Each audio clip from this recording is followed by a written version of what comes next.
You know how hard it is to replace pigtails today? And some of these wires and connectors are so small. We've got a solution for that, and that's coming right up, right after this.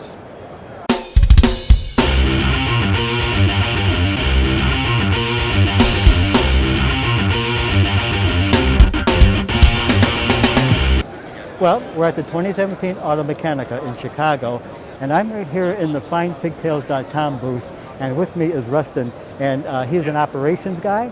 Yes, sir. And this guy knows a lot about making repairs on some of these pigtails where the wires and the connectors are so small.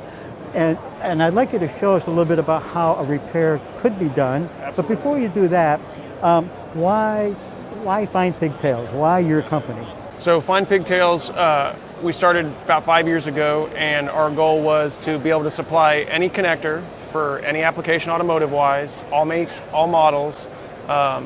And from there, our goal was the best quality connector and best customer service. So we have a 2-day turnaround on anything you order, so there's no 5-day waiting period. The 2-day shipping is included in our pricing. All the pigtails we source are OE quality and or OE specific, so it's the exact same thing you would find on the car. And then all the wiring we source is an extremely high temp heat rating, so everything we do from start to finish, the repair job that's done on that car is going to be the best quality it can be. You're not going to have any issues with that work that's done. So our product that we send you is going to last for much longer than anything else would have factory-wise or anything else you would buy pigtail related. Right. Well, that's an awesome testimonial and a pretty good commercial too, I will say. So basically, we want to take a look at how a repair like this should be properly done. And Rustin is the guy to do it. So Yep. show us how we can make a repair on a pigtail with such small connectors. All right, so what we're going to do here first, I will do a quick D-pin of the connector because if you ever have one you're doing a repair on and you're able to just swap over the casing instead of doing a full cut and solder, you can do that. So we'll do a D-pin real quick, and then I'll show how to cut and solder and do the heat shrink. So let's start with the D-pin first. So we have specific tools that you use, and or a flathead screwdriver sometimes is your best friend, a flathead screwdriver and a pick. So we'll start here. So you got to get your casing off, and every connector is a little different, but we'll kind of show here. I'll pull the case all the way out so we can kind of see a little bit better. So that's our front lock. And so what we're going to go after is our inner pins, and they always are going to have a little piece of plastic that is going to actually drop down and kind of grab onto the pin to kind of lock it in place. So what our goal is to get in there, lift up that catch, and then we'll slide out our wire, if I can get in there, and so it'll release it, and we'll do the next one. So basically reach in there, lift up that little plastic lock, it'll release that pin, and we can get our wires out. Now, of course, if you were doing this to do the repair, you'd want to know exactly where those pins pulled out, or you'd have your diagram to kind of show you, and then you'd be able to replace them into the new connector. You can always do it one at a time, you know, how many ever, make it easy on you. So what we'll do, so say that these were damaged and we were swapping everything over to do a solder to put on a new pigtail. So what we can do, we'll go and put this back in. So if you ordered a connector from us, it's actually going to come with about 10 inches of wire to make your life easy. So it's not trying to hook onto a little one. So like this connector right here, this is about how they come. So about 10 inches of wire.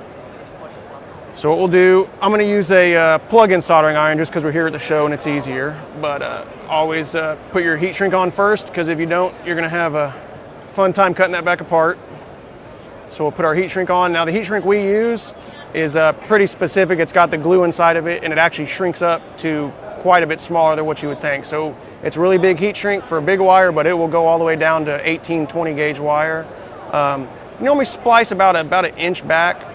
You don't want to go too far because you don't want a bunch of wire hanging off, and you don't want to go too short because otherwise it's going to pull back and you're going to end up with the end of the wire poking through the through the heat shrink.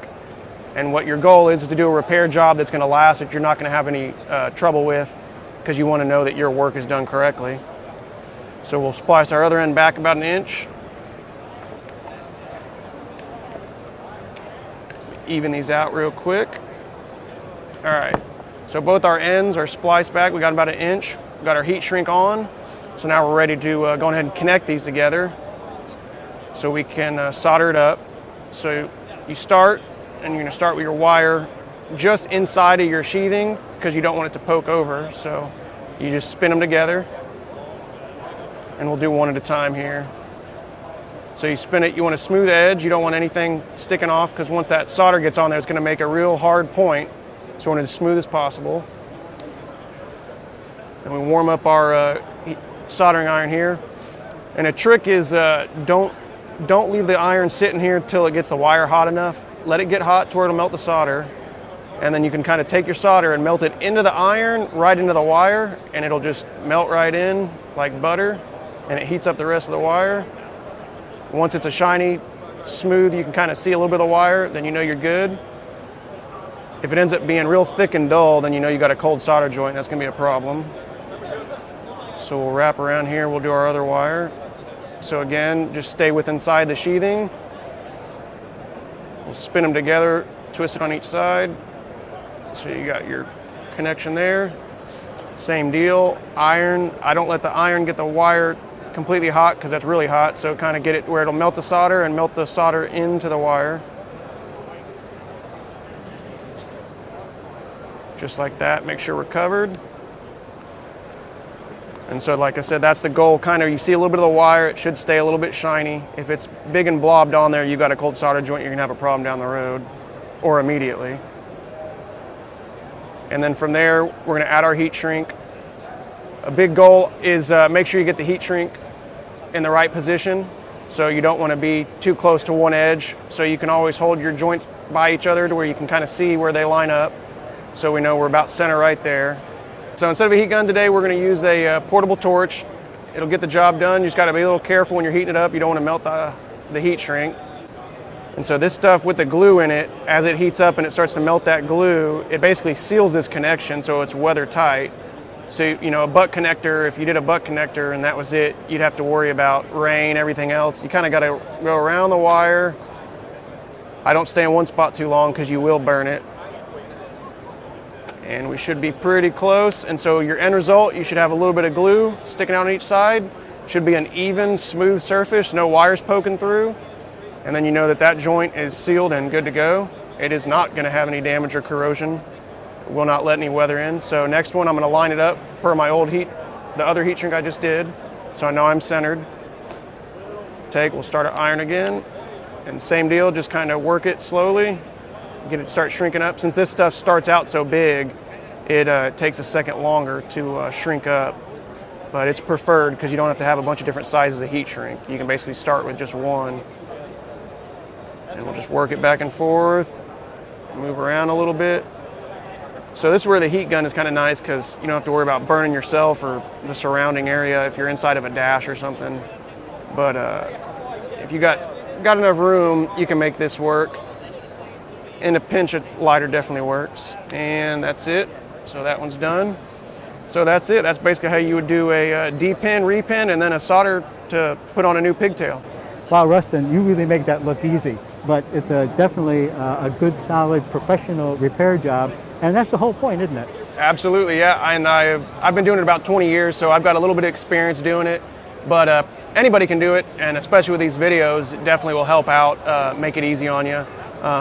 But yeah, the goal at the end, like I said before, is you don't want to have to worry about your work. So when you're done after you've done a repair, you want to walk away knowing that if there was a problem down the road, it's not the work you did, it's something else, and it's just peace of mind. It makes it just that much better. The shops appreciate it, and makes your life a lot easier. All right, now here's a really important question. Okay. How do we get a hold of you? How do we find out more about findpigtails.com and the products that you offer? Absolutely. So, of course, we have a 1-800 number, which is actually 844-255-5899, and we answer the phone immediately. If I don't get it within 2 rings, if it's not me, it's going to be somebody else. If it rings any longer than that, I'm going to be mad. From there, it's our website, findpigtails.com. That has anything we carry basically is on there. We have it broken up vehicle specific, you know, so you can search Honda Accord 2016, high beam, low beam. We have it broken down by pin, so 2-pin up to 100-something pin connectors. You know, we've got all that on there. You can search those pictures. or you can just email us directly, info@findpigtails.com, and we'll get back to you usually within half an hour, sometimes even quicker, but we don't ever let it go a day or two. That's impressive service. So we'll put all that information in the metadata down below. So if you're doing wiring and work like this with small connectors, big connectors, really any kind of connector, you really want to check this out, check out this product, and I think it's going to make your life a whole lot easier.